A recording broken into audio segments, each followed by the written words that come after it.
ఎప్పుడైతే cockroach Janata party Delhi Jantar Mantar వద్ద ఒక ధర్నా చేసిందో, వాళ్ళంతా ప్రొటెస్ట్ చేస్తా ఉన్నారో, అంత దేశవ్యాప్తంగా చర్చ నడుస్తా ఉంది. దానికి ఇటీవల రాహుల్ గాంధీ గారు మద్దతు తెలపడం కూడా చూసినాం.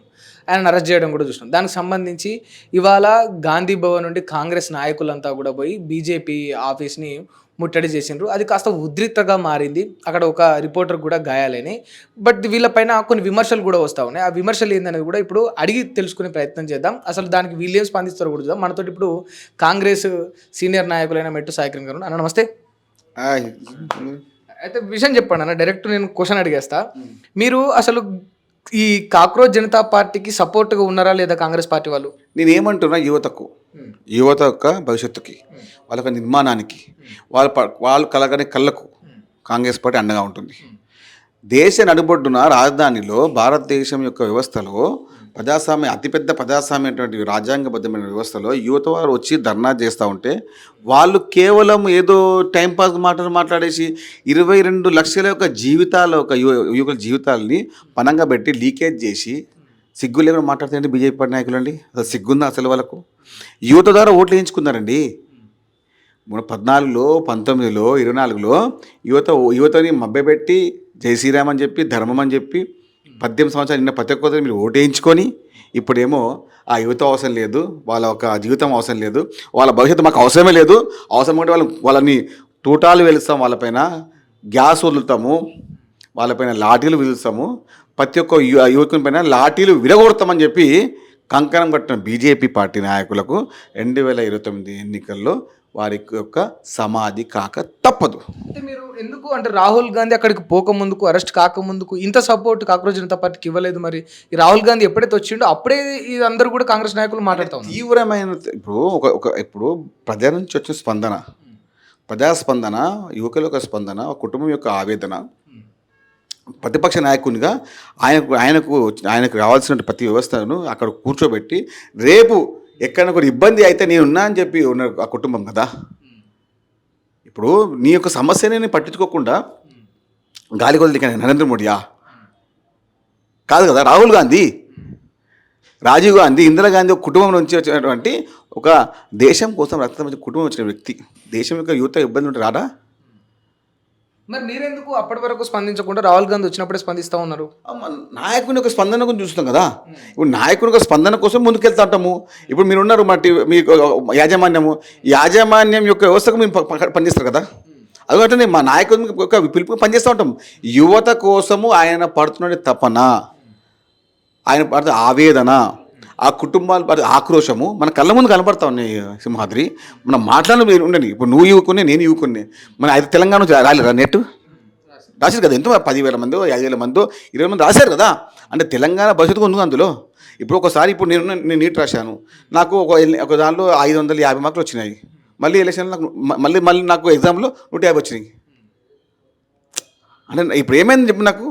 నా భవిష్యత్తు ఏమవుతుంది అంటే అంతగా పట్టించుకోరా మీరు? అంటే ఒక నిర్మాత్మకమైన ఇంత ప్రజాస్వామ్య వ్యవస్థలో ఒక నీట్ పేపర్ని నిర్వహించి ఎగ్జామ్ నిర్వహించిన ఈ ప్రభుత్వము ఉండాలెందుకు?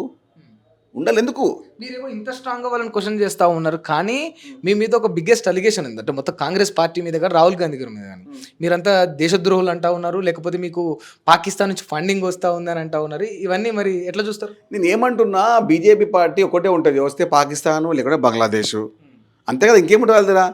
అయితే శ్రీరాముడు లేకపోతే వాళ్ళ యొక్క నరేంద్ర మోడీ. ఏమైనా ఉందా? సిగ్గుందా అసలు? సిగ్గుమాల మాటలు బంద్ చేయండి కొంచెం. అరే దుర్మార్గులారా, మీ వల్లనే కదా దేశం యొక్క భవిష్యత్తు ఆగమైపోయింది. అరే బాబు, మీరు పాకిస్తాను, ఆ బంగ్లాదేశ్ పేరు లేకుండా, ఆ శ్రీరాముని పేరు లేకుండా, ఆ దేవుని యొక్క పేరు లేకుండా ఎలక్షన్ పోతే దమ్మున్నదరా మీకు అసలు? అరే మీరు ఏం చేసింది చెప్పండి రా. 12 సంవత్సరాల్లో ప్రతి ఏడాది 2 కోట్ల ఉద్యోగాలు ఇస్తున్న దుర్మార్గుడు ఎవడు వాడు? వాడు సిగ్గునే మనిషి ఎవడు వాడు? అది మాట్లాడండి. అరే పాకిస్తాన్ పేరు లేకుండా, బంగ్లాదేశ్ పేరు లేకుండా ఎలక్షన్ పోలేని దుర్మార్గులు మీరు మా గురించి మాట్లాడతారా? సిగ్గులేని మాటలు.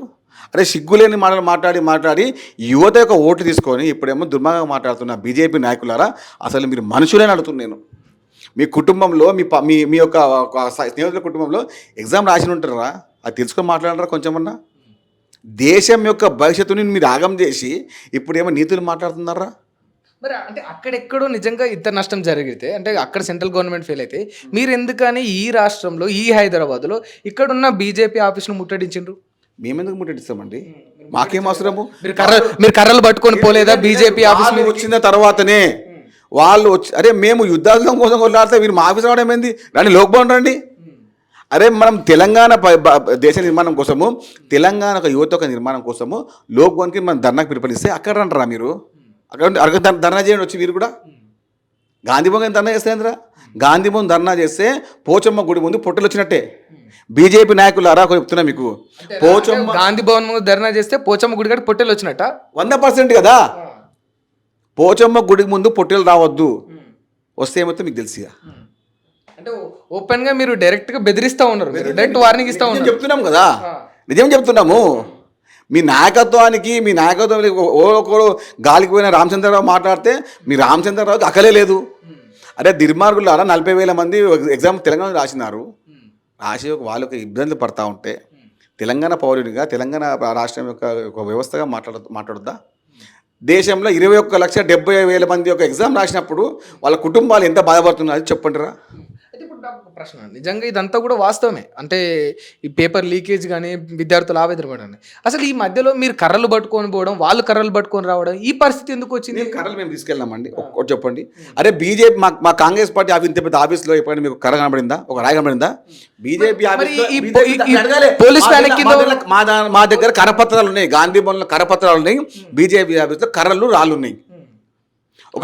ఒక రిపోర్టర్, ఒక జర్నలిస్టు గాయపడ్డాడు. అదృష్టవశాత్తు ఏం కాలేదు, నెత్తి పలిగింది. ఏమన్నా పెద్ద ఇబ్బంది అయి ఉంటే ఆ కుటుంబానికి ఎవరు తీసుకున్నారు? ఆ కుటుంబానికి ఎవరు ఆదుకుంటారు చెప్పండి? మీరు అక్కడ నుంచి రాళ్ళు వేస్తారా? బీజేపీ ఆఫీస్కి వచ్చి నిరసన తెలుపుతా ఉంటే మీరు నిరసన తెలిపండి. మీరు వచ్చి ఈ మూలంగానే ఆ రిపోర్టర్కు గాయం జరిగింది అనేసి వాళ్ళు అంటా ఉన్నారు. అరే నేనేమంటున్నా, మీకు వీళ్ళు అంటారు ఉల్టా చోర్ కొత్వాల్కు డాటే, దొంగనే ఇంకోడు దొంగ అంటున్నా అయిపోయింది పోలీసుని. మేము పోయి నిరసన తెలుపుతా ఉంటే వాళ్ళు దాడి చేసి రాళ్ళతోని మేము రాలగొట్టామా? మరి మీ మీద ఎందుకు కేసులు పెట్టరు? ఓరు మా మీద కేసు ఉంటుంది? దొంగ ఓరతో దాడి చేసి వాళ్ళకి కేసు ఉంటుంది. మేము దాడి చేసినామా? కర్ర మాదిరి ఉన్నాయా? చూడండి, వీడియోస్ మీద ఉంటుంది కదా. మీరు ఒక జర్నలిస్ట్, సీనియర్ జర్నలిస్ట్ కదా, మీరు కూడా తెలుసుకోండి. రాళ్ళు అక్కడ వస్తే రోడ్డు పైన ఉన్నటువంటి ఒక జర్నలిస్ట్కి దెబ్బ తాకింది. జర్నలిస్ట్ అక్కడ లేకుండే రాళ్ళు అట్లా వచ్చినాయి. కాంగ్రెస్ పార్టీ నాయకుల పైన రాళ్ళు వచ్చినాయి, జర్నలిస్ట్ పైన రాళ్ళు వచ్చినాయి. ఇది బాజాప్తగా జర్నలిస్ట్ పైన దాడి, బీజేపీ గుండాల దాడి జర్నలిస్ట్ పైన, జర్నలిస్ట్ యొక్క వ్యవస్థ పైన, రాజ్యాంగం వ్యవస్థ పైన వాళ్ళు దాడి చేసిర్రు. నిరసన తెలపాల్సింది మీరు. ఇంకా జర్నలిస్ట్ నిరసన తెలపాలి, బైకాట్ చేయాలి. బీజేపీ యొక్క సమావేశాలని, బీజేపీ యొక్క మన ఒక మీడియా సమావేశాలని బైకాట్ చేయాల్సిందే. బీజేపీ నాయకులు జర్నలిస్ట్ వ్యవస్థకు, వాళ్ళ సంఘానికి క్షమాపణ చెప్పాల్సిందే. ఇంకా మేము ఆదుకున్నాం, మేము చెప్పినాం, మేము పూర్తి బాధ్యత వహించినాం. ఎవరికి? ఆ జర్నలిస్ట్ పైన వారికి ఏమున్నా కూడా మేము ఉంటామని చెప్పి జర్నలిస్ట్ ప్రవీణ్ గారికి మేము తప్పకుండా ఉన్నాము. పూర్తి వైద్య ఖర్చులకు మేము చూసుకుంటామని చెప్పాము. మా ముఖ్యమంత్రి రేవంత్ రెడ్డి గారు చెప్పడం జరిగింది. అదేవిధంగా మన అధ్యక్షులు మహేష్ గారు చెప్పడం జరిగింది. మేము చెప్తే ఏంటంటే, మీరు రాజ్యాంగబద్ధమైన ప్రజాస్వామ్య వ్యవస్థలో ధర్నా చేయడము, ప్రశ్నించడము, అడగడము అది హక్కు. మనకు పౌరసత్వ హక్కులో ఒక హక్కు, సమానత్వ హక్కు. ఆ హక్కుని మీరు కాలాసే విధంగా ధర్నా చేస్తే రాళ్ళతో కొడతాము, మేము వచ్చి నిరసన చెప్తే మేము కర్రలతో కొడతామంటే ఇది ఎక్కడ ఉన్నారు? బీజేపీ గుండాలు చెప్తున్నాము. మీకు దమ్ము ఉంటే, ధైర్యం ఉంటే 2029 చూసుకుందాం. చిల్లర మాటలు బంద్ చేయండి. ఓపెన్ ఛాలెంజ్, మీకు వచ్చిన 8 సీట్లు పార్లమెంట్ సీట్లు, 8 అసెంబ్లీ సీట్లు కూడా రాకుండా చూసుకునే బాధ్యత తెలంగాణ అవుతుంది. చూసారు కదా, ఇది సాయి కిరణ్ గారు చెప్తున్న అంశం. వచ్చే ఎన్నికల్లో అంటే బీజేపీ చేస్తున్న ఈ పాలనకు, వీళ్ళు చేస్తున్న ఈ యొక్క ప్రవర్తన ఏదైతే ఉందో దాని మూలంగా వచ్చే ఎన్నికల్లో ఈ పార్లమెంటరీ సీట్లు కానీ, అసెంబ్లీ సీట్లు కానీ రాకుండా పోతే ఆ చూసుకునే బాధ్యత మాది. అండ్ జర్నలిస్ట్ మీద దాడి జరగడానికి ముఖ్య కారణం కూడా అటు బీజేపీ నాయకుల నుంచి విసిన రాళ్లే కారణం. ఎందుకంటే మా పక్షాన జర్నలిస్ట్ నిలబడి ఉండడం చాలా స్పష్టంగా చెప్తా ఉన్నాడు. మరి దీని పరిణామం మరి పోలీసులు తదుపరిగా ఏం స్పందిస్తారు, మరి ఏం క్లారిఫికేషన్ ఇస్తారు అనేది వెయిట్ చేసి చూడాలి. Thank you.